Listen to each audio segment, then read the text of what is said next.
Hi, this is Eternal King bringing you another LOR video today. Again, long time no talk. I've been exceptionally busy with my new job as marketing director. To be honest, the tasks never really cease. Because, for example, I've just got a new SEO team that's 10 people strong, and I've just been training them on how to, I think, be better at their jobs or better communicate their responsibilities. So they're putting out SEO strategies and reports that I then get to look at. And, the thing about work is that work necessitates more work. So when I received the reports from the SEO team, it became very clear that there were massive gaps in our SEO optimized content, massive gaps that need to be addressed sort of this upcoming week. So that's how it is. Work necessitates more work. Oh, you want to create an ad campaign? Well, then you have to work with an ad agency, and then you have to sort of nurture that ad campaign. And then you have to make sure that your sales team doesn't have technical hiccups. And then, they inevitably do have technical hiccups that you have to walk them through because they're not quite as technically proficient as you are. So these things might be easy for you, but they're not easy for other people. So when you get to higher levels of management, increasingly it's working with your resources, internal and external, training your resources, internal and external, and then directing your resources, both internal and external. And that's how you get, sort of productive workflows going, for the most part. So yeah, it's very busy. I get home at around 7 or 8, Monday through Friday, and I don't have a ton of time to do YouTube anymore. So again, I've told you this, everyone knows on the channel. So again, I apologize, but sometimes life goals in your mid-30s take precedent over, gaming goals. Talking about where things are now in Eternal, we had talked a lot about how Ziggs Poppy was the best deck in LOR history, putting out percentage win rates from somewhere from 70% to 100%. With my particular version of quote-unquote upgraded Ziggs Poppy tracking at 70%. So it's as good or if not better than other versions. It is debatable. But it's still, it turns out that, replacing Poppy with Vex is just as good because Vex is also an amazing champion and an aggro deck. But since then, there have been some drops in the win rate of Ziggs Poppy. It's just people learning the format. This is like normally Ziggs Poppy hangs around like 60%. It's not normal for the deck to just like run the table the way that it has been. And it's mostly just like standard players coming into Eternal, trying to rank for Eternal, and then testing out different control decks or mid-range decks or combo decks, but not understanding how to play those decks into an aggro matchup. Not an internal aggro matchup anyway, where you have things like decimates and, very scary cards. Basically like one drop spam into decimate is just like destroying everybody, right? So how are people starting to deal with that? So I'm going to start talking about some of the decks and choices that are doing really well right now and are helping to counter Ziggs Poppy. And it's going to be cards that you won't believe. It's going to be tech that you won't believe, but it's literally just the stuff that I've been saying all up and through in terms of how to optimize a spell-based control deck. So Make It Rain. Right? Make It Rain. This is like Bilgewater tech, or like Rising Tides OG LOR tech. It says that I deal 1 damage to 3 units. Well, if your opponent's just spamming 1-drops, and a lot of those 1-drops have 2/1 life totals, Make It Rain's going to be really big value for you, right? Just 2 mana to essentially clear out a bunch of 1-drops is going to be exceptional value for you. Insane value, like beyond good. So what you're seeing is that temple decks will just like start maining Make It Rain. And then what's the other card they're maining? The other card they're maining is Rocket Barrage, right? So Rocket Barrage basically being a very strong counter. And this is why I don't personally run Poppy in my Ziggs Poppy deck. Because when Poppy comes down to 4, you can Rocket Barrage to, well, it'll kill Vex too. So to be honest, it doesn't matter. This card's good enough. It'll kill Vex, it'll kill Poppy, and then it'll clear out a bunch of 1-drops. It's essentially what Rocket Barrage is doing. So you spend the 5 mana, you kill the 4 mana champion tempo play, which the aggro player will have to play in most instances, and then you also get to take a bunch of their board spam with them. So very, in that sense, it's very economical, right? Because it's like your opponent plays one drop spam, one drop spam, one drop spam, and then a big champion, and you're just like, oh, thank you. Well, I'm gonna kill your one drops, and I'm gonna kill your champion, and I've done it with one card, and you spent like 3 cards to get there. So Rocket Barrage is very good right now. Other cards that people could use that are going to be also good for you that I'm not seeing, it is like just legacy stuff, right? So Eradication, kill all units with 3 or less power. This would literally do the exact same thing. It would kill your one drop spam. It would kill your champion play. So Eradication at slow speed would be good. Other tech cards at 4 mana that are sort of board wipes, Withering Whale, Withering Mist. This stuff would be decent. And then, of course, you have the box as well. The box would be decent. And then in 2 mana, when it comes to Shadow Owls, you have so many choices. Soul Harvest, Vile Feast. Just learning the right ratios for these cards. Glare. Learning the right ratios for these cards and building an optimal control deck is really the only thing the inability to do that is the only thing that's allowed Ziggs Poppy to essentially farm Eternal ranked for this season. It's just standard players don't know how to play LOR this way. A spell-based control deck. They don't know how to do it. They know how to play Eddie, and they know how to play aggro. And, like, that's it. Like, that's basically it. And they know, and they might be okay with certain mid-range brews. But when it comes to playing optimal spell-based control, it does not exist in standard, so no standard players know how to build it. But if you build it in Eternal, and it is optimal spell-based control, it is exceptionally powerful at defeating aggro. And we're seeing that now. Like, it's not just me spitballing. It's like we've gone from a deck that is winning 70% to a deck that is winning 62%. And the only thing we've done is that we're starting to build properly for the format. Like, that's all that's happened. We're starting to build spell-based control properly for the format. We're starting to build, discard aggro because it can go wide pretty easily with flame chompers and different things. There's just so much tech into aggro that exists in the game, right? Like, you could just play like Aristocrat, right? And like Hapless Aristocrat, and just like that's like the most. It used to be that back in the day that you would play Hapless Aristocrat and you'd play Vile Feast into aggro, just as like a universal vanilla LOR thing. And we moved away from that because we thought that just, spamming the board faster or turboing out our win con faster or removing all the spells from our deck was the optimal way to play the game because a lot of top players were playing that way. Well, yeah, if you're an Eddie player, that is optimal. Why would you have spells in an Eddie deck that don't accelerate Eddie? Like, you just wouldn't do it. Eddie is 100% turbo. It is 100% just a beef deck. But it just turns out that you can't. Not all decks run that way. And in fact, it just turned out that aggro decks in Eternal were just as good as Eddie decks, if not more consistent.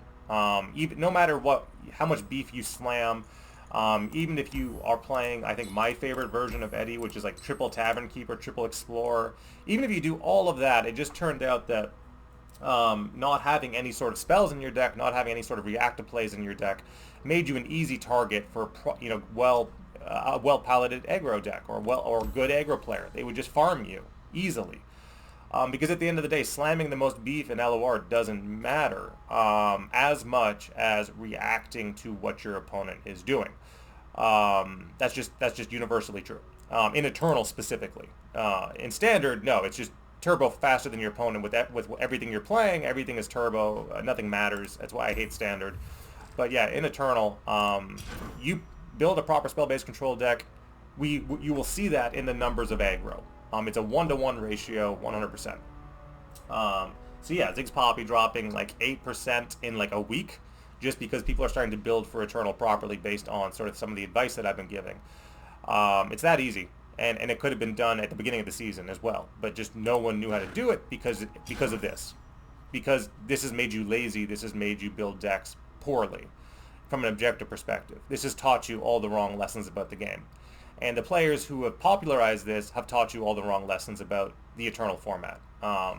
Because as good as Eddie is as a deck, as strong as a 60% win rate deck is, it just turned out that there were decks that were winning 70% universally. And the only way to beat those decks is to have some sort of anti-tempo answer. Your opponent plays something, you make a reactive spell-based play. You snap remove the stuff that they're playing. You snap remove it with a Make It Rain, you snap remove it with a Mystic Shot, you snap remove it with a Rocket Barrage, whatever it is, you commit the spell mana to stop the opponent from doing their thing, or you lose. And that's what the equation was with Ziggs Poppy and my version of Ziggs Vex, and just universally true. That's what was happening, is you can't out-turbo this. And I've said this countless times, that this is the fastest deck in the game. It is faster than every other deck. It's one-drop spam into a high-tempo champion into a burn win con. There's nothing faster in the game than that. It puts out better numbers than Annie Jin, and it puts out better numbers than Eddie. It was putting out better numbers than every deck in the game. Except when people were like, oh, I understand what's happening now. I can't out-turbo this. As soon as you adopt the mindset that you're just like, I can't out-turbo this, you start realizing, wait, all right, there's spells in this game. I remember now.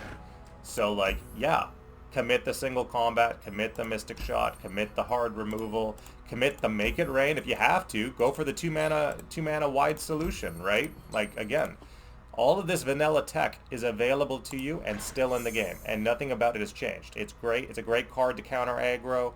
Vile Feast is a great card to counter aggro. All of these things are still true. Nothing about that has changed. I kind of have said this before, that as much as LOR changes as a game, in terms of standard, in terms of the introduction of Elder Dragon, these things had a very large impact on the card game, and it taught a lot of bad lessons. But as much as that's true, the opposite is also true, that a properly optimized aggro deck will just be faster than everything else that exists in the format. This is true in MTG, by the way, so like nothing I'm saying is like unusual. In Magic the Gathering, aggro is so fast that you essentially have to be just as fast as a control player when it comes to committing to board clears and removal options. And if you do that, you'll have a decent chance into the aggro player. So again, just MTG tech, old lessons of LOR, Mega Mogwai, all this stuff is still true. In Eternal specifically. In Standard, you can ignore it, and you can still ignore it and just like pilot Eddie and do pretty well, or just pilot aggro and do pretty well. But presumably, if you want to go beyond that, and you want to selectively reduce the win rate of the best deck in the game, because that's what you have to do. You have to. This is what Mogwai talked about all the time, is countering the meta. How do you counter the meta? Well, this is the meta deck to beat. It's the highest win rate deck across the format. It was representing a 70% to 100% win rate. It was winning 100% of games in certain cases, which means that everything everyone was doing was wrong. That's the only way a deck wins 100% of games in LOR, is if everything that everyone else is doing is wrong. What were they doing wrong? They were trying to out-turbo the turbo deck. You can't out-turbo the turbo deck in Eternal. You can only slow down their tempo. So again, you look at my Rise deck, and everything about my Rise deck is anti-tempo. Like, just to play the video game in Eternal, everything about my Rise deck is anti-tempo. Gruesome Theater, Steel Tempest, Steel Gaze, Capsize, Homecoming, Ritual of Renewal as a way of, just stalling out the game long enough to get off with your win con. Will of Ionia, Rejuvenating Breeze, One Spirit Fire is a spicy, go wide solution. Unworthy Soul. It's just, Eye of the Dragon, Claws of the Dragon, Trinket Trade for the Otterpuss. It's all anti-tempo. Everything in the game is anti-tempo and draw. And this is basically what a control deck is supposed to look like in terms of playing the video game. And then, so when you go to Temple, and you look at the versions of Temple that are doing well, this is exactly what they've basically double down on, is just I'm just going to build a deck with 2 to 3 Make It Rains, or 2 Make It Rains and 2 Rocket Barrages. Yeah, shine on, you crazy diamond, do it. If you're going to build a ramp deck, try doing that without 3 avalanches in your deck, and then call me in the morning. You're going to have a bad time. That's just the reality of the situation. You want to play, Field of Rush with A-Soul? Do that without board clears on 4, and just call me in the morning. Look at your win rate drop. Now, include your board clears, right? Include your 3 main deck avalanches, or your 2 main deck avalanches, and your one landmark, whatever the case may be. You can't just out turbo the turbo decks in Eternal. They're too damn fast. They're way too fast. That's why Ziggs Poppy's winning 100% of games, or was. And the reason why it's not now is because people are starting to adopt the mindset that, oh no, I can't beat the best deck in the game by doing the same thing that deck is doing. It's like, no duh. You need to actually build a deck that stops 3 1-drops by turn 2. So this deck plays 3 1-drops on turn 2 100% of the time. And it's swinging with 3 1-drops on turn 2 100% of the time. If you cannot remove some of those units, you can't out-chump them. If you can't remove some of those units at fast speed or slow speed or something, you're already behind by 3 1-drops by turn 2. Then what happens next? Well, Ziggs comes down on 3. Well, that's a nightmare because now it's 3 1-drops on turn 2 and Ziggs on turn 3. That's a lot of damage you're pushing. What happens on turn 4? Vex comes down. Well, that's a nightmare too. So unless you can selectively stop this line of play, unless you can counter the meta, as one does in card games before Elder Dragon was introduced and made everyone lazy, unless you can do that, this deck will just beat everything. But as soon as you start to pick apart the pieces of this line of play, because it's always the same, it never changes. 3 1-drops by turn 2, Ziggs Vex. Or 3 1-drops by turn 2, Ziggs Poppy. Like that's the deck. The deck doesn't do anything else. It does that, and then it plays Decimate. So unless you can stop that line of play, specifically in your Control Brew, in your mid-range deck, and unless you can do it reliably, you lose.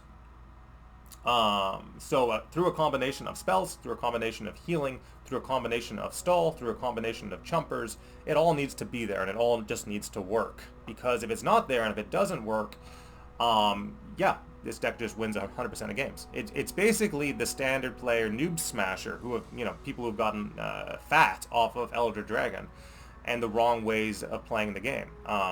Those are the people that were getting slaughtered, and they were getting slaughtered so consistently that people who are used to the Eternal format weren't losing. They were not losing a single game. They would play 40 games and not lose a single game.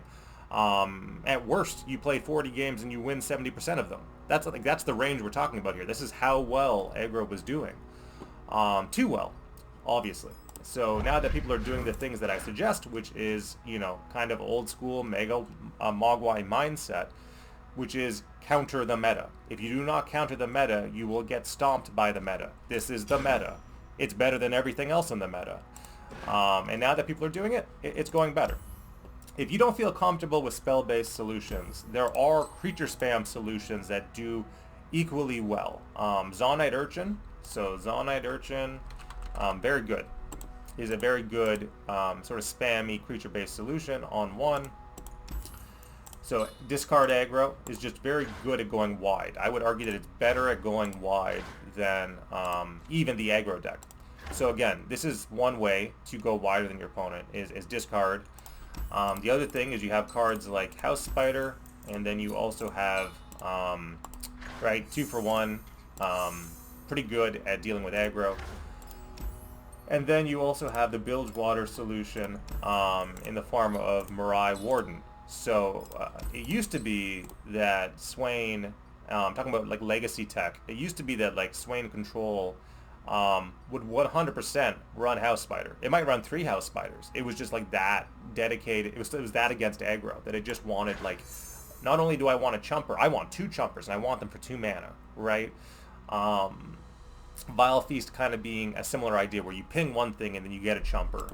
Another card that I've seen popularized, which is surprising, is not Ebb. It's the one that also does the exact same thing as Vile Feast. It deals 1 damage and then gives you 1 chumper. Tidal Invocation. So like basically Bilgewater, Vile Feast, right? Deal 1 to a unit, spawn 1 for each damage dealt. You're just using it as a Vile Feast.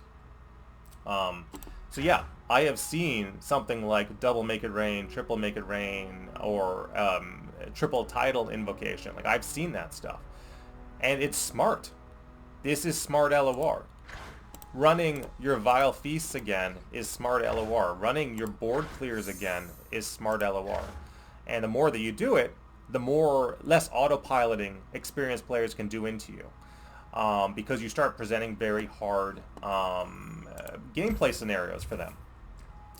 It's very challenging to be like, oh, I played Beard, Legion Rearguard, and Legion Saboteur, and then you're just like, okay, well, I'm going to Tidal Invocation the Legion Saboteur, and now I get a free block into your beard. All you get is the 3 damage off the rear guard. Like, and at that point, maybe you block, and bring the rear guard down to 1 health, and then you make it rain, right? And now you've just cleared 3 1-drops with 2 spells. It's very efficient.